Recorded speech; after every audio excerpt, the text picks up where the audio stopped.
Drake Wells, kind of like the Wild West. Maybe more pitbull than Drake Wells. Yeah, but a lot going on there.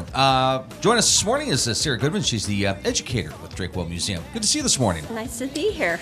Well, there's a lot going on as we're into March.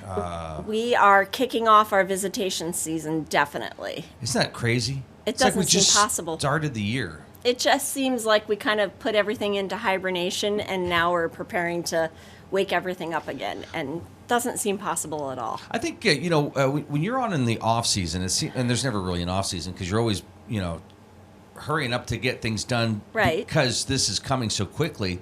That's why, when and I've had people say, well, it sounds like they're really busy in January, but they're not open as much. Yeah, but there's so much they're getting ready for and so much they're taking care of that Exactly. it just goes by like that, doesn't it? It does. You don't have a moment to, you think, oh, I have a little bit of downtime. I can sit at my desk and actually, answer some emails and, do some things. But with everything that we have going on, all the projects, is a constant flow of people coming in and out, visitors, and we still do programming in the off season. So there's no such thing as an off season at Drakewell. One of my favorite events of the entire year coming up, Wisdom and Wine. Wisdom and Wine. Yes. So Wisdom and Wine is our lecture series in March. This year we are only having 3 presentations, but they are 3 amazing presentations that are happening. The first one is March 16th, and it is called Plastic Paradox, and it's presented by Dr. Sherry Mason. And she actually did a study on plastics in the Great Lakes, especially Lake Erie, and she's going to be talking about her finds and things, and just the real impact that plastic has on the fresh waters here in the United States and things. Really looking forward to her talk, and her presentation is going to include some of her photographs and slides of some of her research and things that she's done. So really looking forward to that one. There's some scary stuff in that, right? Yes. Finding, plastic and they were finding plastic in humans too. Yes, and the one image that I remember seeing in an exhibit of hers that I saw was just this little tiny fish, and its belly was the size of a quarter, and the quarter was all plastic in there, little microplastics. So quite amazing to think about, and that image really stuck with me. That's going to be a great presentation. It is. I'm really looking forward to it. And then our next presentation is on the 23rd. That presentation is by a gentleman by the name of Jim Samuels, and he's going to talk about his experience with abandoned wells and his time here in the oil region and things, and the impact that the abandoned wells have on the environment and stuff. And it's really going to be interesting because he's going to talk about not only the technical side of things, but just his personal experience and things being in the woods and stuff. So kind of bringing a human side to the technical issues of abandoned wells and his time here in the oil region. And then our last one is going to be presented on, I believe it's March 30th. Yep. And that is going to be presented by 2 gentlemen from the DEP. And they are also speaking about abandoned wells, but in a totally different perspective of their impact on the environment and things. So I really encourage you to check out our Facebook page and our website to get all of the details for those presentations. And I'm very excited because Broken Straw Winery is coming back to do the wine aspect of the Wisdom and Wine. And Deb Snow is going to bring a wide variety of wines for each Thursday. There's going to be a different variety featuring a different flavor. So we're really looking forward to having Deb back in Broken Straw Valley Winery. That's great. So folks can pay when they come to visit? Yep. It's we are not doing pre-sale tickets. It's pay at the door. And if you want to enjoy just the little happy hour before, doors open at 5:30 to 6, and that is the wine and, hors d'oeuvres and things. And then the presentation actually begins at 6:30, and it is $5 for just the happy hour or $10 for both. That's a deal. It is. All right. And don't forget, when you're enjoying that to pick up a membership as well. Yes, and that's the great thing, and it's really important to do that because if you do a membership, you get the lecture part for free, and you only have to pay the $5 for the wine and the hors d'oeuvres. But then that membership gets you so much more throughout the year. It gets you discount to certain events. It gets you into free events, and also when you have family and friends visiting you, you can bring them down to the museum too for free admission. So there's what, individual, family? There's individual, there's family. We actually have a grandparents membership. We also have student memberships, business memberships. So there's really a lot of different options to fit your needs. Yeah. That's wonderful. All right. That's a good investment right there. It is a really good investment.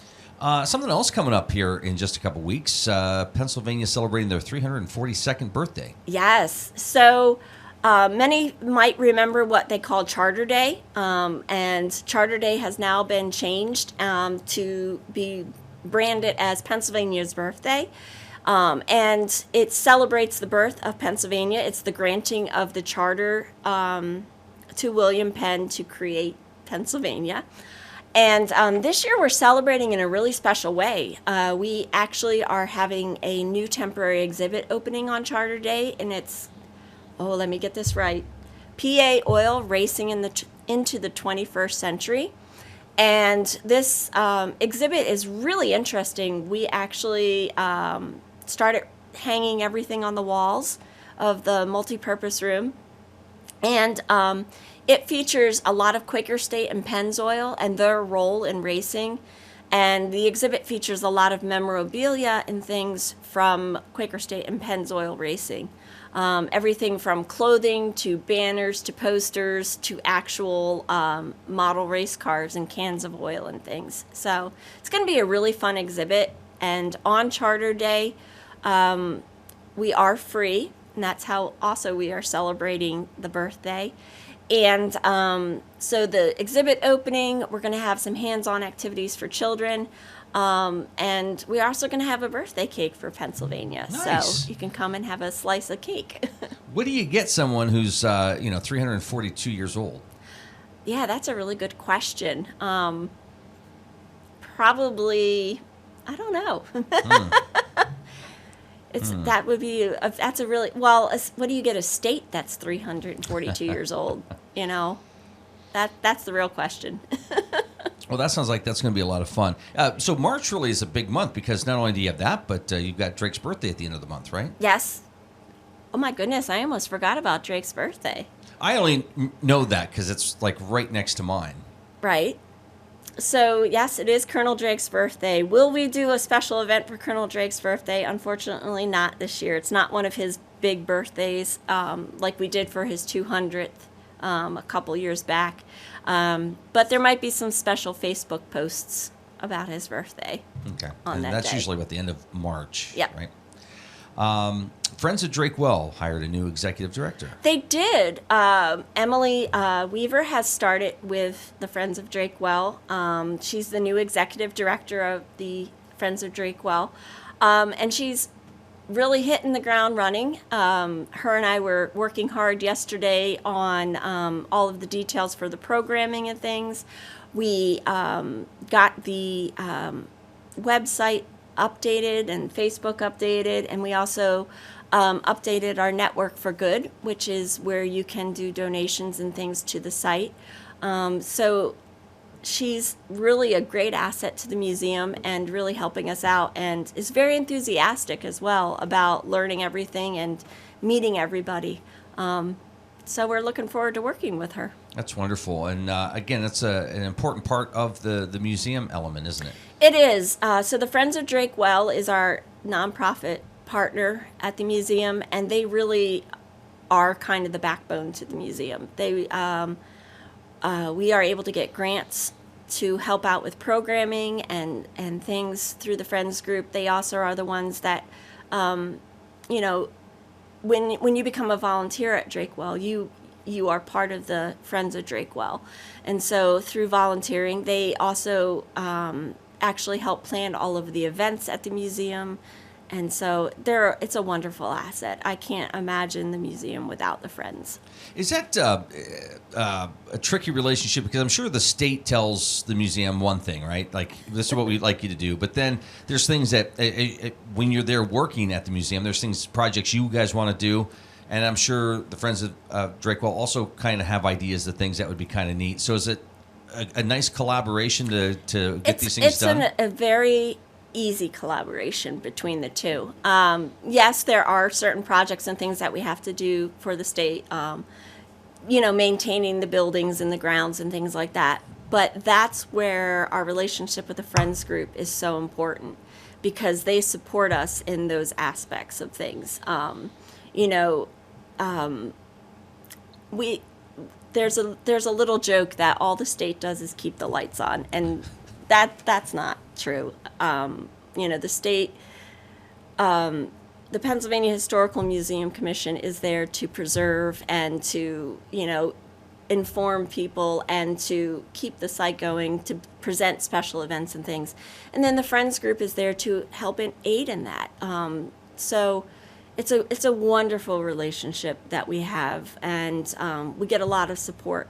For example, like the Densmore cars, the restoration of the Densmore cars, that was a project that the state was very enthusiastic about, and then the Friends helped get that project seen through. And so now we have this wonderful exhibit to explain the Densmore cars. Wow. So it's a great relationship. School tours are right around the corner too, right? Yes. So school tours will start up in May, but we do offer school tours throughout the year. May is usually the primary time of school tours, because that's when the engines, of course, are up and running. And we are booking and filling up quick. So if you are a teacher and you are interested in a school tour, please get in touch with me ASAP, because I'm filling up quick on my tour dates. So the buses will soon be rolling into Drakewell. That's incredible. Yes. Is there a need for volunteers? Always a need for volunteers. And I'm especially looking for school tour volunteers. So if you love children and love teaching children, I'm definitely looking for your help.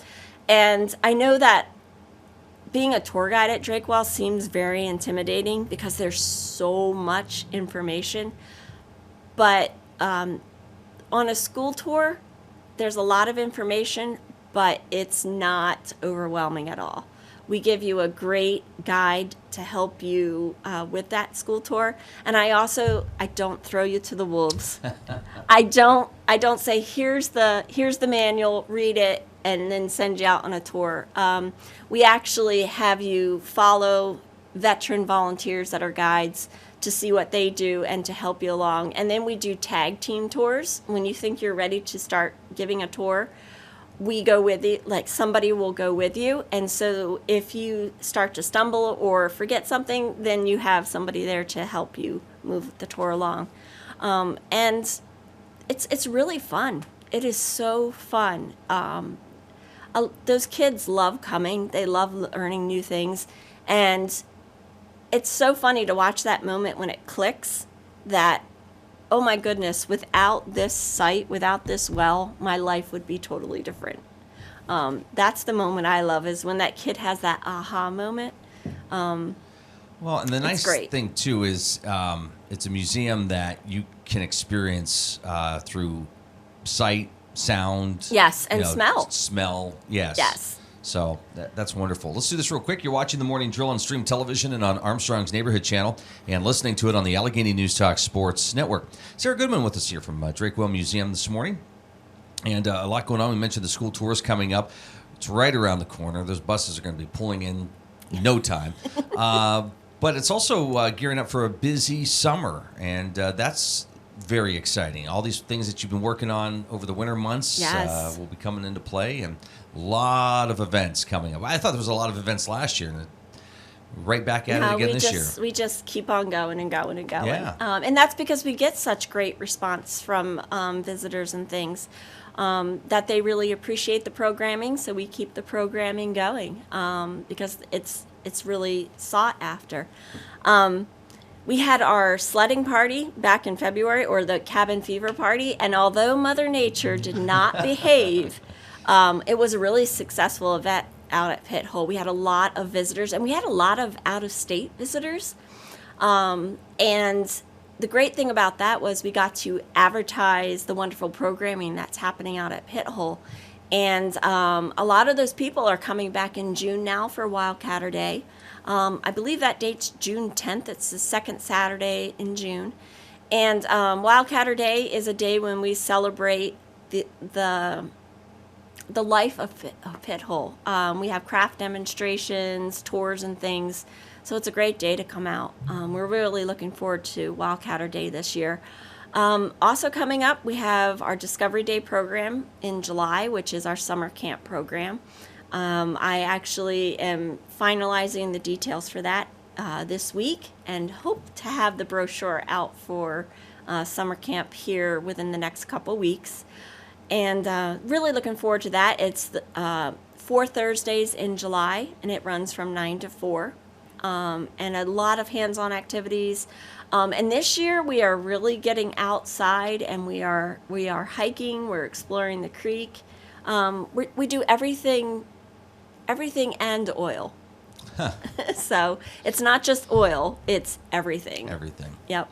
So it's going to be fun. I was talking to somebody who went out to Pit Hole in February, and they said, yeah, they were hoping for maybe more snow, but it was an awesome time, and they got to see the building and all the work that's been done out there, and they said it was just fantastic. Yep. So out at Pit Hole, the building has been re-sided, and also we are painting. So the yellow that everyone is kind of used to seeing out there at Pit Hole, we discovered that that's not the true color of what the visitor center was supposed to be. Oh. And so Pit Hole will now be going white. And so you could see, I think it's on the two ends of the building. I don't remember now. That shows the white and what the building will look like. And so that project is happening. We also got handicap parking spots now out at Pit Hole. We had a handicap restroom added to the building. And one of the big projects that we're working on out at Pit Hole is new outdoor signage for the self-guided tour. Anyone that has been to Pit Hole recently will know that a lot of the signs and things that are outside have not fared well due to weather. And so we are in the process of getting all new signage printed.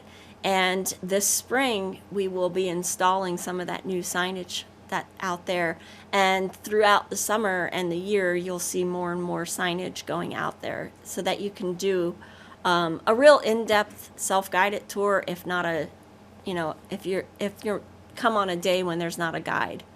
You ever come across families that may have had somebody live at Pit Hole for a short period of time? We do, and then we have a lot of people who think they might have family that have been there, or they find a letter or something that references Pit Hole.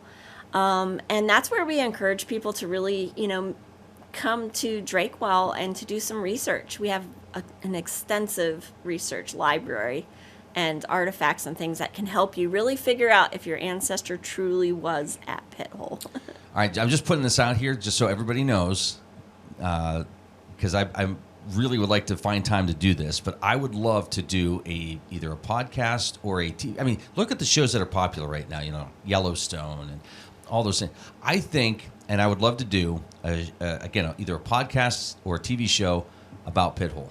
That would be really great. Wouldn't that be great? That would be pretty neat. I mean, maybe it'd be a limited series, but I mean, some of these characters you couldn't even think up. I mean...